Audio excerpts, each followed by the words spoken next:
Hi, everybody.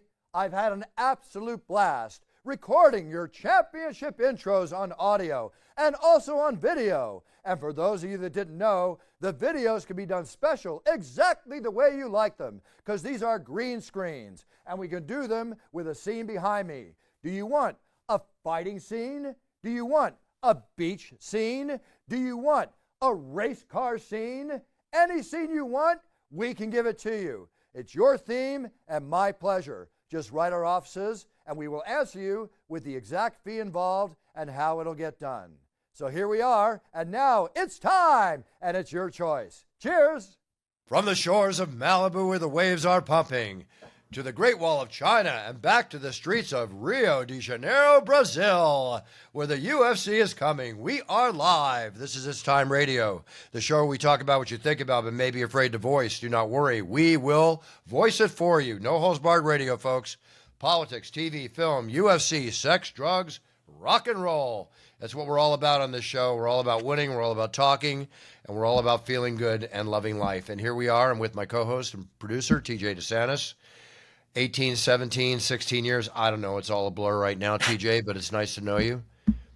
Yeah, it's nice. It's nice to know you as well. I don't know how to respond to that. Am I dying? Like, what's happening? Get a haircut. That's okay. So it's all good. Stop it. Talk to our guest. He knows what it's like to feel good and win. What was it, Alex? Yeah. Well, give me a chance to introduce the man, for gosh sakes. Wow.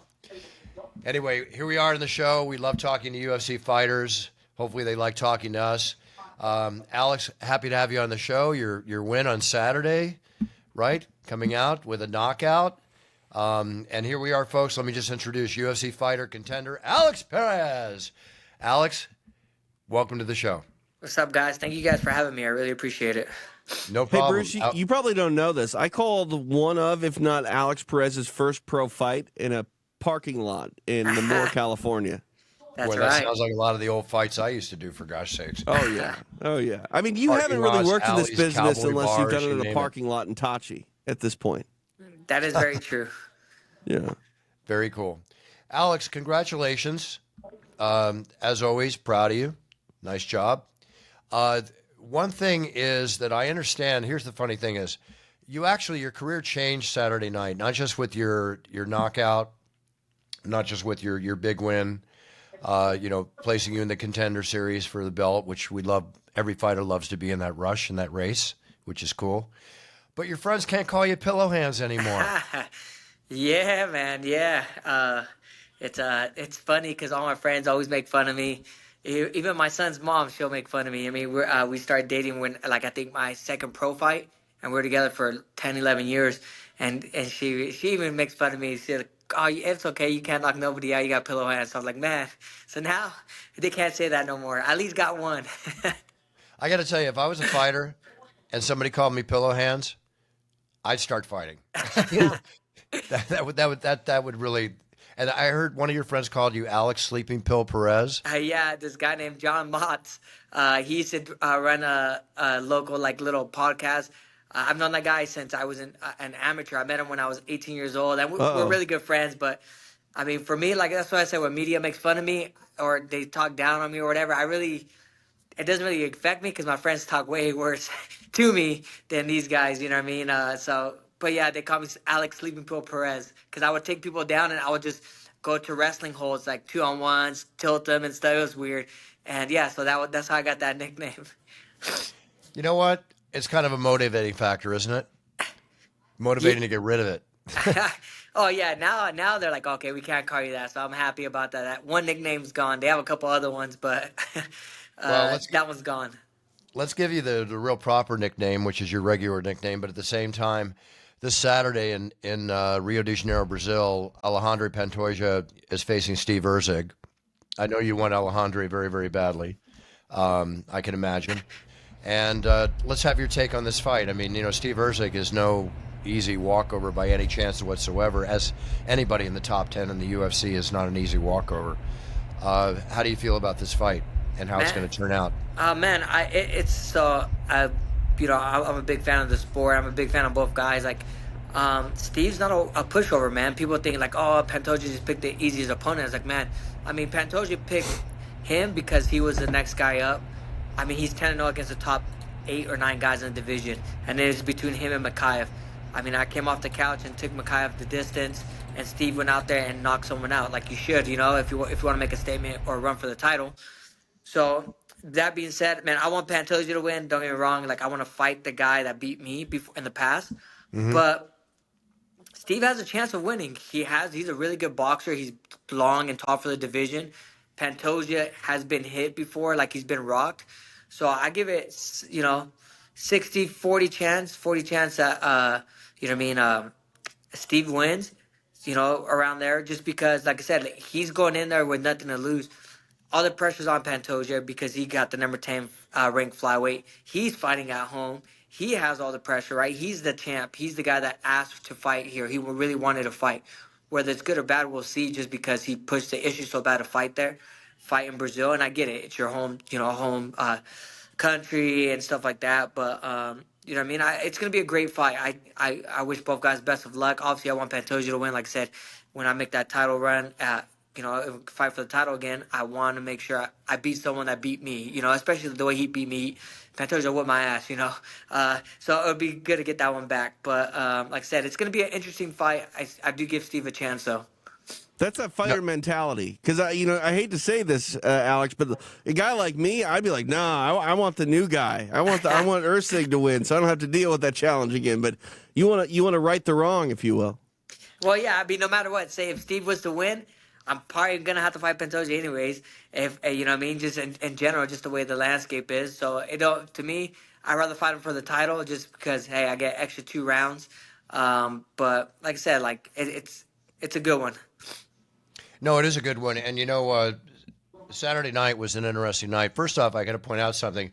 I think this is the first time I've ever seen where a flyweight bout is the main event for 2 UFCs in a row, right? Last week and this week. And an interesting thing happened Saturday night, which I want to give credit to a couple people. But before your event, Joe Martinez, who backs me up when I'm not there, does a great job as always. He was sick, and he lost his voice, as I understand, at some point during the thing. And then give credit to where credit is due. Credit to Charlie. Charlie, how do we say her last name? Oh man, that's a hard one. Charlie Arnault. Yeah. Charlie Arnault. And, Charlie is a sideline interviewer, Octagon sideline interviewer. And even though the nervousness set in and, she was, as she quoted, did not want to go and step in and do the thing. But you know what? Kudos to Charlie. She stepped up. She got in there. She did a good job. Didn't interrupt the flow of the show. Joe stepped back in. Kudos to Joe Martinez for roughing it, being sick and getting there. And in all due candidness, I got a call on Thursday, TJ. Now I'm doing 3, and Alex, I'm doing 3 shows in a row. I've got Rio, St. Louis, and Vegas coming up. They called me on Thursday telling me that Joe was sick and they needed me on Saturday. And I started scuffling to turn things around. And, of course, I'll do whatever I have to do, barring impossibility. And then I got a call back that Joe's fine. He was going to do the show. So kudos to Joe for stepping up. I've certainly done the show. Not making this interview about me, but I've certainly done the show with 103-degree temperature, blown out back, blown ACL, one leg, stepping in. The bottom line is the show must go on. So kudos to Joe, kudos to Charlie. Love the UFC team we work with, and I thought that was pretty cool. And that's the first time in history that 2 announcers, with the exception of me, at UFC 8 in Weimar, Puerto Rico, when I stepped in to do the prelims, it's the first time since then that there's been actually 2 announcers announcing a show in one night. Yeah, it's crazy. History. Yay. There you go. But Alex, did you get a bonus or anything for your knockout? Yeah, I got the bonus, so that's good because my son got a whole bunch of monster trucks and stuff. So yeah, I was excited about the bonus. You got a $50,000 bonus. How much are those damn monster trucks, for gosh sakes? Man, he got probably now has over 40 monster trucks. I bought him a lot because so my son's 3 years old, and obviously he when I leave for camps and stuff, because me and his mom aren't together, so she does 90% of the work when I'm in camp. She understands my job and stuff. So I'll go see him and stuff, and like, all right, Daddy got to go to work, Papa, and he'll be like, oh no, and I'm like, hey, you want me to buy you a robot? You want to buy you monster trucks? He's like, yeah. You want to go out to play? Yeah. So well, Daddy got to work. So You know what I mean? I was like, all right, now after this fight, I was like, I told him, like, all right, let's go get these damn monster trucks. So he has about 40 of them, and he knows all of them. He lines them all up nice and neat. So, yeah, I was happy to be able to, obviously see him, but be able to give him some monster trucks. He deserves it. He's 3 years old, and he's actually starting to understand now. Like, so it's kind of crazy just in general, the whole situation. But, yeah, bought him a bunch of monster trucks. I love it. Two things are obvious. A, you spoil your son. Very cool. And B, you must have a hell of a big bedroom because 40 monster trucks lined up side by side. Come on. Yeah, Jeez. no, he has a collection, man. I'm like, geez, and he still wants more, and I'm like, oh man, here we go. You know what? Keep winning and give your son everything he deserves. And speaking of sons, let's take a break here for a second. We've got to talk about something a little tragic. As a father, I'm sure you can overly appreciate something like this, and as a godfather, and TJ, I can't say enough about you being a father. God, when I read that Francis Ngannou's 18-month-old son passed away this week, I mean, I actually started tearing up, and I'll tell you why. It's tragic for anybody to go through that situation. And thinking about Francis, who's, in my opinion, with all the fighters and warriors I've met in my life, is one of the most gentle, giant, nicest men I've ever met in my life. And to see him cry and to read his tweet, I don't know if you read his tweet. I want to read his tweet here. What's the purpose of life if what's the purpose of life if what we're fighting tooth and nail to get away from is what finally hits us the hardest? Why is life so unfair and merciless? Why does life always take what we don't have? I'm fucking tired. God, I feel for this man and his family, and my sincere condolences and wishes and everything go out to Francis Ngannou and his family. This is such a tragic situation to be involved in. TJ, have they talked about at all? Has it come out why his son passed away? No, I haven't seen anything. I just saw the post like you did, and it's just, there are no words, honestly. No words. There's no words. There's no words at all. And, when you think about it, walking the back area of Africa and everywhere he had to get out to get to where he was, his whole story, which, as we talked about in the show before when he was even on the show, it is a movie being written. But here's a man that literally is at the pinnacle and the top of his career, everything you could ever dream of. But nothing takes the place of his son. So, again, sincere wishes and condolences go out to Francis Ngannou. It's very, very tragic. Very tragic. Yep. I had to take a moment to talk about that for a second, guys. I hope you don't mind, Alex. No, I don't. I seen it too on social media, and then, like I said, I had a younger brother. He was about 2-3 years old when he passed away. So a little. Sorry. So a little, like kind of similar. Obviously, he wasn't my son; he was my brother. But similar situation, and like I said, I look at my son every day. I'm like, man, super grateful to have him. Super grateful to see him. Super grateful he's healthy. You know what I mean? Definitely got lucky on that end. And when I seen that, I was like, oh man, I got teary eyes. Like, oh man, kind of give me goosebumps and stuff. And it's just makes you realize too, just that time isn't promised, with people. So, I feel like I do a pretty good job of connecting with my family. I mean, we talk every day. My son calls my mom every single day. Nice. I make sure to FaceTime her at least once a day, before, either in the morning or before bed, It's just those little things that you don't know when they're going to go away or when those moments are going to pass. So I always try to make sure, the little things in that end do matter. As much as you can be like, oh, I can do it tomorrow. So that's one of the things I kind of look back and oh man, make sure I do a good job of that. Like I said, it sucks to hear. I don't know Francis personally. I've seen him a couple times, but man, I don't wish that on my worst enemy. You know what I mean? It's one of those things that, you don't want anybody to go through. No, not at all. Not at all. As a father, you can understand that. It's moments like this that we realize, like you said, each day we wake up, we're healthy, be nice to everybody around you. I always say on the show, be a role model to your sphere of influence, treat everybody properly. Let's just all get along and enjoy life. So with that being said, and enjoying life, Alex, what's next for Alex Perez? I mean, you've got $50,000 bonus. Must have been, I don't know if that's life-changing, but God, that's got to be nice to get. It's good, man. I do a pretty good job with my money. I have an acai shop out in Orange County that I'm an owner of. I'm investing in rental properties, things like that. So Good. I know fighting isn't gonna last forever, but the one thing I've always said, obviously I want to be UFC champ. That's my main goal. But the biggest thing for me is I want the UFC to set up my life. outside of fighting when I'm done fighting. And I don't think a lot of fighters really think that way. It's always, oh, the next check is gonna be bigger, the next check is gonna be bigger, and it might be depending on how good you are. You win, but at the end of the day, you're not guaranteed that money. So for me, I do a very good job of saving. I already put some away for my son. He can't touch it until he's older. I mean, I got a financial advisor. My manager, Jason House, has taught me so much about real estate and things like that. I mean, I've been with him since he's my only manager. I've been with him since I was 18 years old, and he's given me the best advice. Just, hey, save your money. It's not how much you make; it's how much you keep. And I pride myself in that. My family calls me Mr. Krabs off of SpongeBob, because he's always holding on to pennies or whatever, and I'm the same way. I hold on to all my money. I'm very low maintenance, things like that. And like I said, that $50,000 is life changing. Anytime you can make extra money doing what you love, it's always a blessing. I love hearing you say everything you just said and kudos to Jason, who's a buddy of mine. Kudos to Jason for doing that because every fighter needs counseling, leadership. I don't know if leadership is the term, pardon me, but a consultant to help them with that because most athletes are broke within 2 years after they retire. Charles Barkley was on the show. He said basically something in the area 75% of all NBA athletes are broke within 3-4 years after they retire. You keep spending. And when you get to the point where you're making $50,000 bonuses, you're making six-figure purses, then you're in the 40 to 50% tax bracket, right?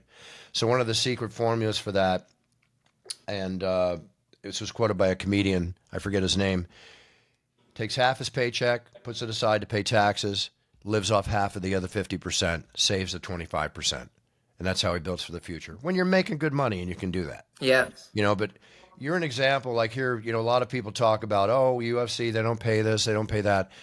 You, I, and TJ all know the kind of purses MMA fighters make, in whether it's PFL. Oh, it's tough on the outside looking in. Like a lot of people want to talk about, the UFC money not being on par with other pro athletes in major stick and ball sports, and it's just like, if you want to look at the real struggle in mixed martial arts, let's talk about fighting on the come up when you're 3-0 trying to get to one of the big shows. Like you're living in your car and eating Wheaties. Yeah, man. You make a $5,000 payday. You pay your manager you walk away with what, $1,000 after taxes? $5,000 payday, Buff. I don't know if those exist outside. That's why the beauty of the thing is in the UFC when you're starting out, you get $12,000 to show, $12,000 to win. You got a chance to win a $50,000 bonus. And honestly, that's where the life-changing money comes in. And it's. I'm happy to hear what Alex is saying about where he's spreading his money around because that's the mindset you have to have. We all want to see everyone be Conor McGregor. But more importantly, we want to see these athletes that have a 10-plus fight career in the UFC be set up for, whatever maybe beyond that. Well, speaking of Conor McGregor, it's turning into quite the businessman with his team of, consultants and everything else. But he just bought part of the Bare Knuckle Fighting Championship, right? Which is really, it's taken off in its own right. Everything's good about it. The announcer needs to learn to say something other than it's time, which I'll certainly have a discussion about. But I'm not putting him down. Just, you know how I am, the original. I hear you. But with all that being said, kudos to Mike Perry, And Alex, when you watch bare knuckle fighting, with all respect to all the fighters in it, I've commented the fact that it's kind of like where people go at the tail end of their career, not at the beginning of their career. Yeah. Right? And that's with all respect to everybody that's gone in it. Mike Perry's killing it. Made $600,000, I heard, or read, and God knows what else he's making. I mean, he's killing it. So good for him. So is that something you would ever do? Man, I thought about it a couple times. Like, man, I mean, probably like at the end, like you said, I'm a competitor, and I was like, man, I actually cornered Tony Lopez at the very, very first one they threw out in, where were we at? Wyoming, I believe, out there. And I was like, holy shit, like, this is wild. Tony was cut up from freaking every position possible. He's talking to me, his lips talking to me as well, side of his cheek, and I'm like, geez Louise. I'm like, what the hell's going on? I don't know. I thought about it. I mean, I'm pretty sure my Jason and those guys are probably like, nah, shut up, you're dumb, kind of thing. But who knows? Maybe. I mean, we'll see. Take it off the plate. I'm going to interrupt you. Take it off the plate Concentrate on UFC. Concentrate on putting the gold around your waist. Yeah. Concentrate on building your sponsors and everything you're doing. In 5 years, whatever the case might be, they give you a big payday. You want to go in and grab it? Grab it. Take it off the Yeah, plate no, right now. definitely. Definitely, it would be after I'm said and done with everything I have to do in MMA. But yeah, I've thought about it, but we'll see. Okay. Well, again, I don't want to see. I want to see you in UFC. Okay. With all respect to the bare knuckle fighting league and all respect to the fighters that fight in it, that's fine, no problem. I was approached for bare knuckle fighting to be an announcer when they first started out, and I didn't want to do it. So, anyway, that's it. But all right, TJ. Okay, Alex and TJ. So what do you got? 3 months more? I mean, how long are you gonna wait till your next fight? You fight twice a year? He's got another one. I already booked June 15th. Yeah, that was a quick turnaround. You already booked? Yeah. Well, this fight you had ended quickly, right? Was it first round? Yeah, second round. So I was supposed to fight this guy, Tajir. I was supposed to fight him June 15th, and originally, and then they called me about this short notice fight, and I was like, yeah, sure, why not? You know what I mean? Main event, stuff like that. Cool, let's take it. And then I came out no injuries, so I was like, why not do June 15th? So yeah, I'm back in there June 15th, and I'm better when I'm active. So for me, it's like I get back in there, get right back into training. I mean, win or lose, I already been back in the gym on a Monday, anyways. My son's with his mom, so I don't have him here with me in Vegas. So I would have been in the gym no matter what. So might as well just get ready for the next fight. I'm here all day. Good. That's what I do for a living. I tell people all the time, we don't get paid to sit on the couch. We get paid to fight. So might as well get back in there. Be in shape 365 days a year. I'm sorry I won't be there June 15th. It's another show I'm not doing. It's not about me. It's about you, bro. I would be there and give you my all, but I'm sorry I won't be there for you.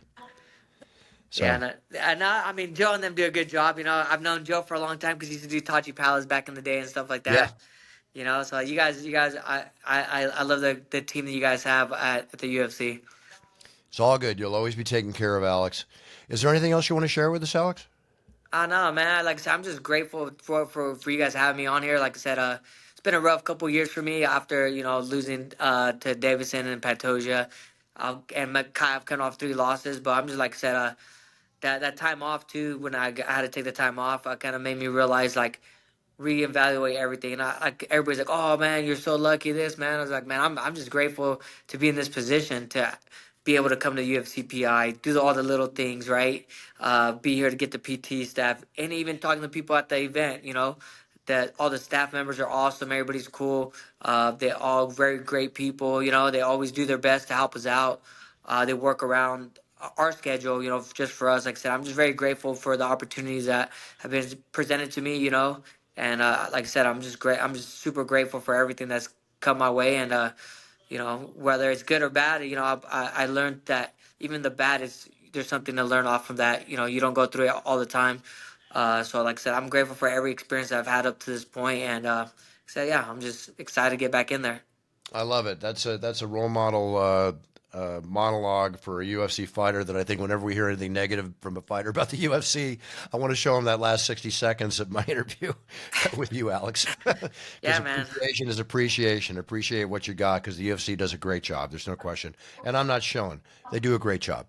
Oh no, they do. I've been something to complain about no matter what. So. I've been to different promotions. You know what I mean? I'm like, oh my gosh, And coming up the regional scene, I've seen what it is, and people do like, oh, you guys need to get paid more. Well, it's like everybody feels they need to get paid more. That's why California, they're up at $20 an hour for fast food. You know what I mean? Everybody wants to get paid more. Like I'm grateful for the pay that they give me. Just of course I want to get paid more. Who doesn't? But I mean, from making $300, $500 a fight to what I'm making now, what else can I ask for? You know what I mean? Like, is it gonna get paid? Is it gonna get better as the years go on? Yes. It's just the way it works in every sport. NFL was like that. They won't get paid much at the beginning. Now I'm making millions. I'm in the part of the generation that we're helping the sport grow. Like, yeah, we're making great money, but 10 years from now, 15 years from now, they're gonna be making even better money. They're gonna be like, you guys are making chump change. You know what I mean? It's just the way the sport is. But like I said, I'm grateful for everything they do from top to bottom. Well, you'll be making better money, but you're very, very smart, thinking beyond your guns. What you got to put in the holster at a certain point. Have all that working for you, another career working for you. Think outside your guns, And it actually makes my heart very warm to hear you talk about how you're putting your life together to benefit you, your son, and your ex-wife. Yes. But you get along, right? Yeah. We're great. We're a great team. Her name's Christina. She does an awesome job. She's helped. The reason I'm in the UFC, and it's a lot of it has to do with her because there's times I wanted to quit. There's times where I didn't believe in myself, and she pushed me to keep going. And even doing this job now, like she understands that, like me fighting, me winning, me sacrificing the time away from my son, it benefits her as well. Like not just me, but her as well, because she's an awesome mom and stuff like that. And I'm trying to help her get through school as well. You know what I mean? Like I said, like we're a great team together. It just didn't work out, but at the end of the day, like the biggest thing we have in common is that we're trying to raise our son to be kind of like us. You know what I mean? Not like these new generation of kids, but trying to be like us. You know, hardworking guy, respectful, and work for everything you get. We're not trying to raise someone that's entitled. You know, so we both have the same vision for our son, and like I said, we're doing our best. Love it. How Love cool it. is that? I mean, that's my biggest takeaway from this interview. Honestly, is so many people are so self-centered and self-motivated that they don't realize, like, especially when you have a kid, that you got to work together, even if it's not the ideal circumstances. You got to evolve and adapt, and when I think about it that way, I mean, that's kind of what makes a good fighter as well. You got to evolve and adapt and sort of be comfortable in discomfort and make the best of situations that maybe aren't always the greatest, or at least aren't always the way you plan them to be. That's Exactly. That's true about personal life, and that's true about business. That's basically a theory for every avenue of life that there is. So I think we've given a lot to the people to listen to, Alex. If you're going to be a champion, Alex, you're going to have to smell like a champion. You got to get the This Time cologne, my man. Hey, okay. Still the top seller on Amazon, TJ. Can you believe that? That's amazing. It's amazing. Been a long time now. Last month was like the biggest month they ever had on Amazon. Wow. And it's just about to hit the stores. So anyway. Hey. That's where you got to be thinking. Think of thinking of other little avenues. I don't know. I don't know if Alex has time to, attract new ladies with that scent, Buff. I don't even have time for myself. I'm coming out with 2 new scents. One's called Iconic, which is going to be in a black bottle, and the other is called an Oud, O-U-D. Have you been reading on social media about the colognes that you spray and they have an effect on the? Oh yeah, the pheromones and things pheromones. Like that. Yeah. So there's going to be an It's Time Oud, they call it. That's coming like out cheating, too. Buff. It's like a performance enhancing. Well, I'm gonna need some of that, so I'll make sure to order it. All right, you got it. No problem. I'll help you out. Last thing you need is another baby right now, but it's all good. I always tell people I got my golden child. I'm good. There you go. Okay, I'm here to help when I can. Alex, thanks very much. I wish I could be in the Octagon June 15th for you, but I'm sure I'll see you again very, very soon. Yes, sir. And really good. I'm proud to talk to you and have you on the show, and it just makes me very happy to hear everything you said about your attitude towards your future and your career. Such a perfect outlook. Thank you, Alex. No, thank you guys. I appreciate it.